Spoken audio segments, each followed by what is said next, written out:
Yo, what is up everyone? We are back here at Get Jacked on Ark Survival Evolved. And what we're going to be doing today is we're going to go out, we're going to get a ton of resources, all kinds of different resources, and I'm going to show you the best way to get them. As you can tell, I like to build a lot, and so our building is pretty dang big.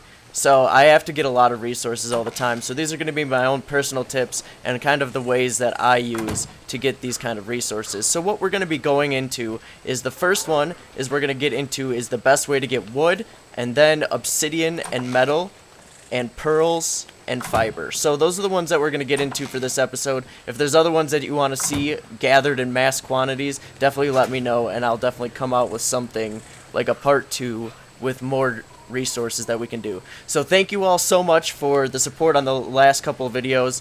The base building locations, almost 70 likes on that one. Thanks a lot everyone, you're awesome. So what we're gonna do is we're all suited up. It's raining inside, which is a really comfortable when you have snow and everything. I have like 3 ceilings and it's still getting through, so that's really annoying. But let's get started, and the first thing we're gonna get into, I'm just opening closing doors evidently, is wood.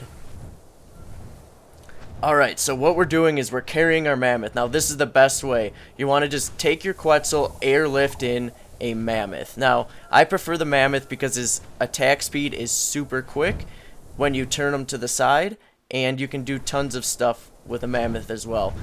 In this one, as kind of like a bonus resource, this is probably the best way I've found to also get mushrooms. So we're going to get this guy all situated, we'll drop him in, we'll situate our Quetzal, and I'll show you the best way to get wood.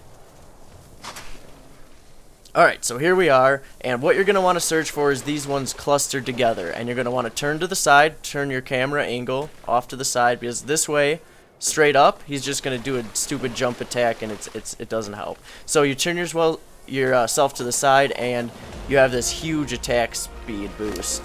So, look at how much wood I got. Was that 700 something? Okay.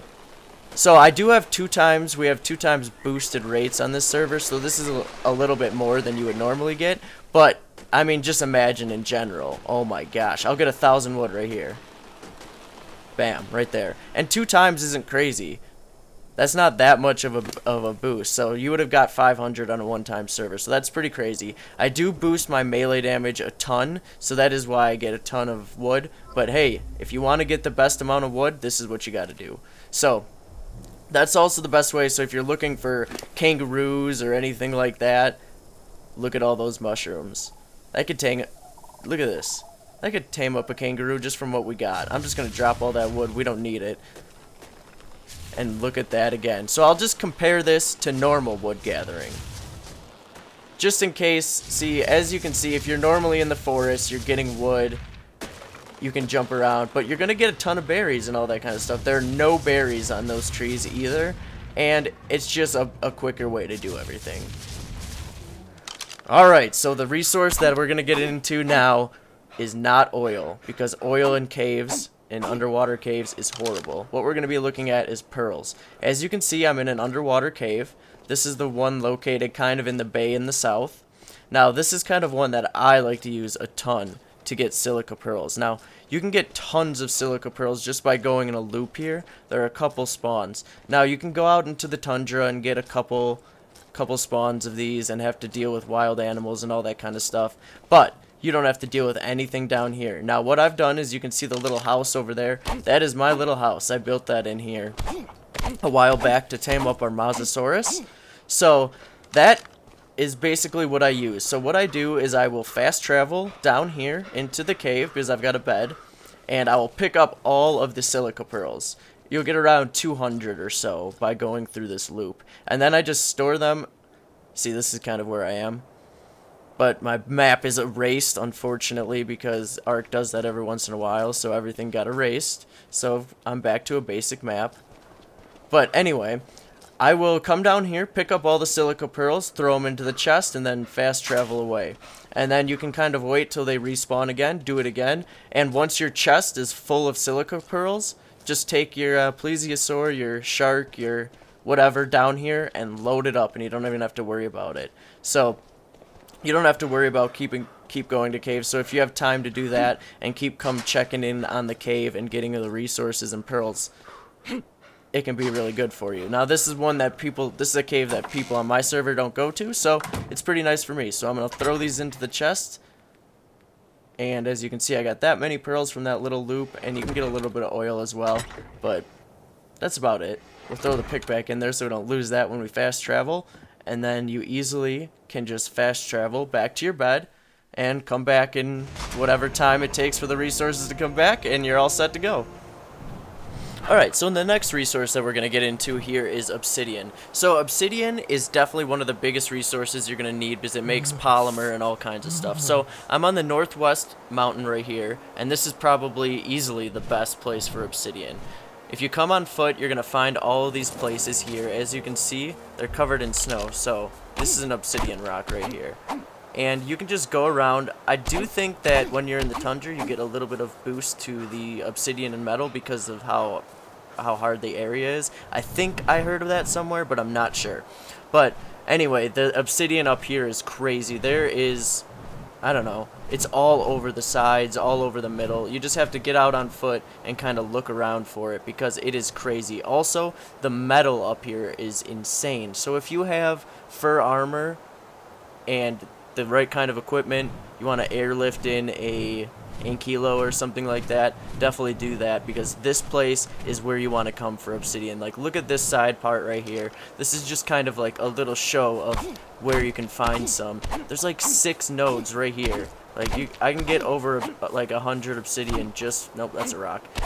I can get like 100 obsidian right here just from using my pickaxe. Now, my pickaxe is pretty well off. It's a ascendant pickaxe, so I mean that's pretty good. So I'm definitely getting a lot more obsidian than you normally would in general. But I'm gonna take you to the volcano and show you how to actually get the hugest amount. This is kind of the hugest deposit, and now I'm gonna show you how to get the largest amount of it. So we've got our Doedicurus, and I didn't know this for a long time, so I don't know if other people know this. If you take your Doedicurus to a obsidian node, you're going to notice something quite different. Watch this. We've got nothing in our inventory, so we're going to hit this node. So we got metal, a huge amount of obsidian, and a little bit of stone. Now, Doedicurus normally don't get metal, but they get metal from obsidian nodes.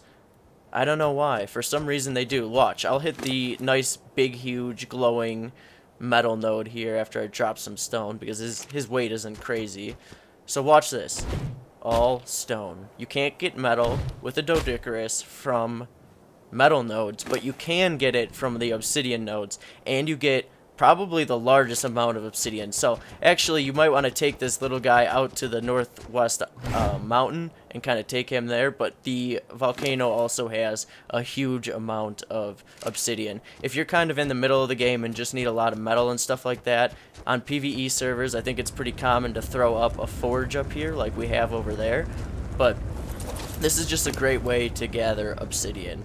So if you're on like a PvE server or something, throw a forge up here and everyone can use it together and whatnot. But now the best way for metal is definitely an Ankilo. I mean, you could definitely get a ton of metal from using a Doedicurus on a lot of obsidian parts, but we've got an Ankilo here. Or I've got an Ankilo here too. So let's take off this metal so that he has weight. This is a super low level Ankilo, and it's just to show you kind of like their power. So even with a super low level Ankilo, boom, right there, 50 something metal, like from each node. So all I gotta do is keep using him and we can farm up a ton of metal. So Volcano is definitely gonna be the best place. Place for its safety, and the northwest is gonna be a little bit more dangerous, but you can get better resources out there. Alright, and the final resource I'm going to get into for this episode, or for this part, is fiber. Look at all that fiber. This is what I just pulled off Larry. He's been busily collecting fiber. It actually doesn't take him too long to get that much. But there's 2 ways to gather fiber with these guys. If you go around punching bushes, you're not going to gather any fiber with them. Now what you can do is you can actually not have him on wander, but just set him up on top of the bushes. And if you set him up on top of some bushes, you're going to find that he'll just gather them, and then you can just move him. Say if you don't have a pen or you don't want him wandering around, that's going to be how you do it. There, look at that. All that fiber. That's plenty of wooden walls right there. Worth. But You can also, as you can see, my whole place is gated in. He can walk around wherever he wants. So this is the best way to get fiber. Now, if you have it all gated in, you don't have to worry about it. So he's just going to go around gathering up hundreds and hundreds of fiber. He'll literally just fill up his weight with fiber and just give me tons. So I just have to set him on wander every once in a while, and he'll get me a good amount of fiber. So that's pretty much it. That's all the resources that I wanted to cover today in this episode. But in the next part, definitely let me know what you want to see. If you like the video, please hit that thumbs up or subscribe for more content.